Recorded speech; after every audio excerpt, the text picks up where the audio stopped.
Good evening. Tonight I've got all my canning stuff out because I'm going to make a quick little video to tell you everything you need to buy as a first-time canner to get canning. Let's get to it.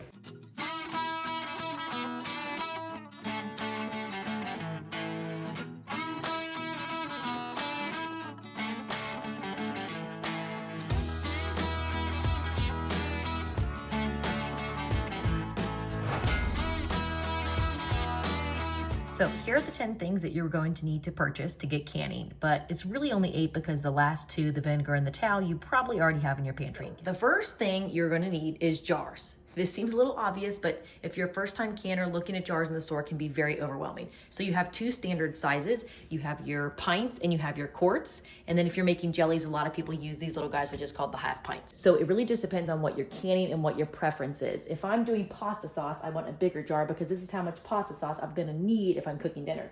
But if I'm doing something smaller like jellies and jams, you want to do that in the smaller jars. Same things as pickles, stuff like that. So that's really just your preference.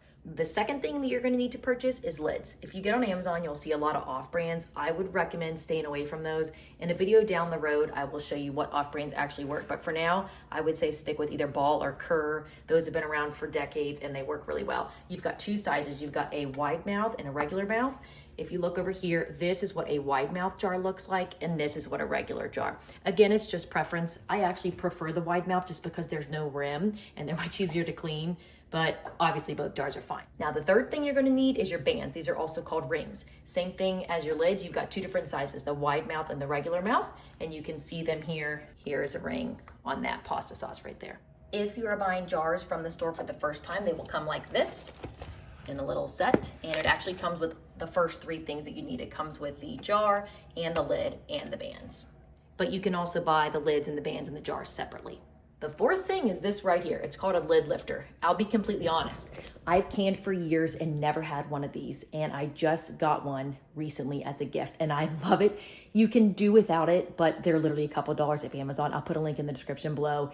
It is worth it for the convenience, and I'll show you why. I used to use tongs to get these out, but I would drop them a lot. But using this thing, done. And then you just set it right onto your jar, and it is so convenient. The fifth thing you're gonna wanna get is a measuring tool, and that is this right here.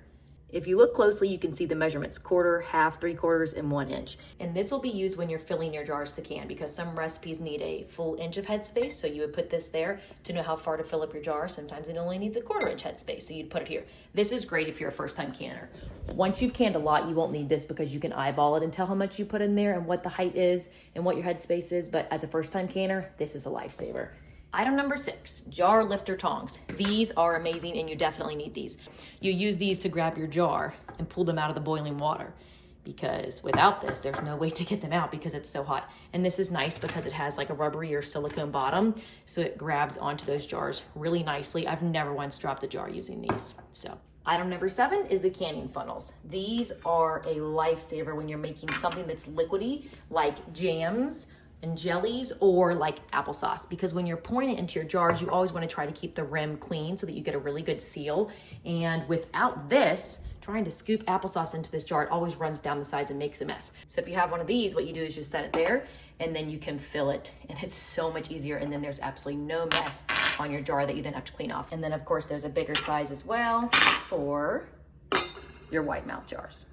And the 8th thing you're going to need is a canner. So if you're doing water bath canning, you just need a giant stock pot. You can of course buy pots specifically for canning, but I would just use whatever you already have in your house. These were both gifted to me. I love them. I use them a lot. You can get them at Goodwill a lot of times for just a couple of bucks, but here are these. And then if you want a pressure can, you're gonna need a pressure canner. This is the only pressure canner I have ever used. My mother-in-law gave me this and she actually taught me how to pressure can, and I love this thing. It's old. I think she said she got this in the 80s. But it still works great and I love it. So if you want a pressure can, you're gonna need a pressure canner. And I will describe this later in videos on the differences between the two and why you need to have this for certain things and this for other things. The last 2 things on the list is vinegar and an old rag. The reason you want this is because when you're done filling your jars, before you put your sterile lids on top, what you wanna do is dip this in the vinegar and get it wet, and then you're gonna wipe with the vinegar. And that helps to make sure this is clean and sterile to prevent any bacteria from getting in there, and also so you get a perfect seal every time you can.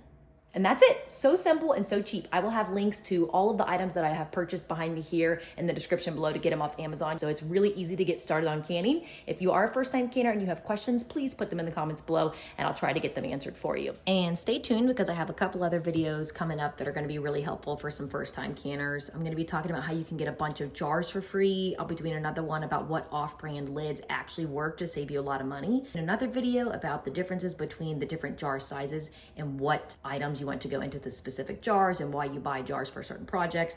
And then I'll also be going over how to can in water bath versus how to can in a pressure canner, amongst a bunch of other videos and some cooking videos. So if you guys have any questions, let me know. Otherwise, I hope you found this helpful and have a good evening and happy canning.